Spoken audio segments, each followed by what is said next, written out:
Hi, I am Jessica Carter Person, and thank you for listening to my presentation on cultural aspects for my class, Literacy for English Language Learners. Today I will be talking about one of my students who is not technically an English language learner, but actually was born in Colorado, and her family is from Morocco originally, and her family is Muslim. So I've done a lot of research on some um, educational practices to include diversity in the classroom surrounding best practices for Muslim children. And I found some interesting information about how some Muslim countries did not have a written form of language until the early 60s or 70s. So one of the implications is that Muslim children from these countries often have used oral tradition to memorize information. Another part of that could be that parents who are not exposed to written language may not be able to read books and stories to their children. Another interesting aspect that I learned about and have known about from my student is that she can't have her picture taken, and art projects involving the human form might be a concern. One thing I did not know of, which I thought was really interesting as well, was that Muslims aren't allowed to keep dogs or puppies as pets. And so parents might feel offended by books, stories, or movies that glorify these animals. I did not know that. I have known that my student is afraid of dogs, but I really had no idea that this was part of her culture. So, for some misinterpretations and challenges, as Paraguay and Boyle 2017 point out, that research shows that families who might not speak English at home are less likely to use the internet. Um, I have encountered some challenges in this area with my student, but at school I've promoted digital literacy quite a bit, and when she has homework assignments or extra research projects, she is able to use her mother's phone in order to do some of that research on the internet. And also, if she was to go to the Lewiston Public Library, she is able to use the internet for those types of situations. Another challenge, though, that I think is important to mention is that if my student needs to do some reading practice out loud, her mom is not able to correct her or remind her about fluency strategies such as intonation or expression or pausing at the end of periods, because she does not read English at that same level herself. I wanted to mention that family literacy program would resolve this issue. There are many accounts of such successful programs that Paraguay and Boyle point out. I, for one, think that our school could really use more of these. However, we are doing family literacy nights, and we even have some free nights that are through the University of Southern Maine as well, that help with families and just every kind of educational opportunity for their children. Another resource might be as well the Lewiston Public Library. Our school's curriculum for reading is currently Open Court, and this is a scripted, comprehensive curriculum. So recently, we were reading a story presenting two dogs as heroes, and I wasn't aware of this situation where in Muslim culture maybe dogs might not be revered as heroes. So that would be something I should have thought about or known about maybe before. Another thing I considered afterwards was that while we were reading an informational book about dogs and using a KWL chart, asking the students what they know already, I found out that my student said she doesn't really know anything about dogs. So in hindsight, I think it would have been really important for me to have paused on our open court curriculum and introduced an informational book about dogs before reading that fictional story about the dogs as heroes. Some implications in my classroom include some of the things that I'm already doing in my classroom, and something that I have done for a long time has been to include the responsive classroom techniques. One way that I think it's really important to include that is through a morning meeting. And a lot of times we go through the process of that routine of greeting each other and also picking a share out of a jar so that everyone has a turn throughout the week or weeks, and then even playing a short activity where they are learning how to interact and or play or communicate through a song or a dance or movements.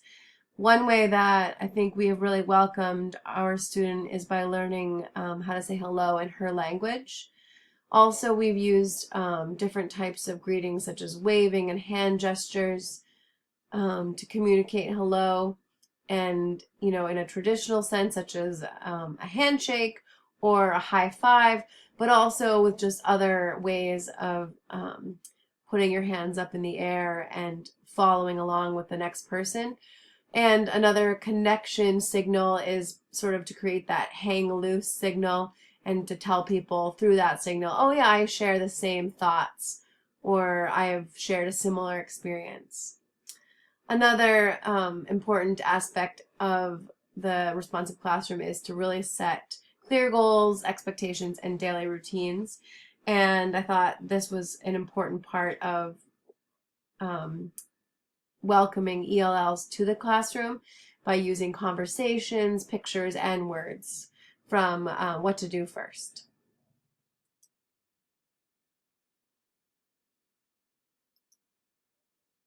Some instructional practices that I would like to include or would like to change probably would be to alter the student and parent survey questions that I have already to reflect more specific information about culture and family.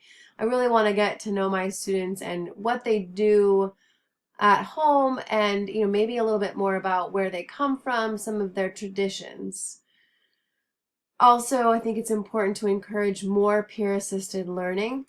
I think that really shows that kids have a way to communicate with each other in a very non-threatening kind of way, ask each other questions, and learn from each other. Another way would be to encourage students to share more about family experiences and heritage at the beginning of the year. I thought some of those ideas of creating a family tree poster or some kind of project around that would be a really great way to share our family's histories. And another way would be to label and incorporate students' language into the classroom. I can envision labels with other languages on things such as the lamps, the desks, bookshelves, etc. Signs for the library, that kind of thing. Encouraging students to keep a journal in her own language would also be a great way just to identify and say that her language and her history is really important, and to acknowledge that. Another way is to teach students more hand signals and gestures for communication purposes. I learned some really great ideas in a video that I watched from the teaching channel. And lastly, to add more multicultural books to the classroom library. So I have some suggestions for that later on. Some of the research that will back up these plans include under oral language development. I would like to include more paired reading, such as readers' theater, songs, dramatizing poetry. Based on my students' history and culture, if she does learn better through memorization, some of these tools, readers' theater, songs, and drama, I think would be really helpful. Another aspect that would help an ELL would be for brainstorming techniques, especially in learning academic language and science and social studies, and also using some strategies such as think, pair, share, where students are thinking about their idea and they talk with their partner and then they share out with other partners or with the whole class. Again, sharing news and experiences, and also through morning meeting, again, sharing experiences that students had over the weekend, maybe what they did over the summer, sort of things that are really important to them to talk about, possibly holidays, especially if they are, unfamiliar, if other students are unfamiliar with the holidays that my ELL celebrates, that would be a great opportunity for her to tell them more about that. More on this research, another important part of helping ELLs is to really use observations. As a teacher, I think it's important to use informal charts to follow the language development. There's all sorts of different ways that I could do that with simple observational notes. And for communication, I could create a dialogue journal between me and that ELL student. Also promote student letters to parents for more communication. Hopefully even the student writing in English to promote that the parent is learning how to read those letters in English for that student to sort of translate or to express what's happening in the classroom. I also think community centers and liaisons are a very important resource and part of the communication effort, and gestures and signals, again, would be something to really think about using a lot more of. In terms of literacy development in the classroom, the use of word walls and multicultural library, really amping that up and including a lot more choices for students of different cultures, and using sentence frames to help form students' thoughts and communicate those to each other. Some recommendations that I would like to include are going back to student and family surveys that will help to better understand students' culture and traditions. Word walls, library, and classroom should contain students' language so that we acknowledge the presence of the language and the importance of the diversity of languages in our classroom. Students should have a buddy and opportunities to learn with peer assistance. Students should have opportunities during morning meeting or circle time to share home or family experiences. Teachers should keep an observational notebook assessing students' language development. Some more recommendations would be that students should keep a dialogue journal with the teacher to ask questions and receive answers in a non-threatening way. Students can also be encouraged to keep a journal in their own language and communicate with parents.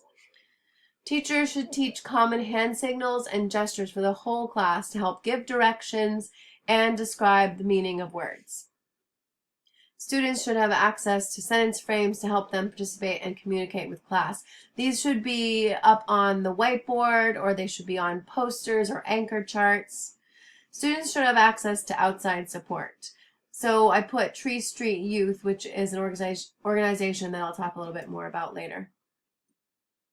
Some specific book recommendations that I found were really important: Mirror by Jeannie Baker and The Butterman. And again, the local community outreach. Tree Street Youth is a place in Lewiston that provides tutoring and homework help, as well as supplemental language instruction, and just a way for youth to develop positive social skills.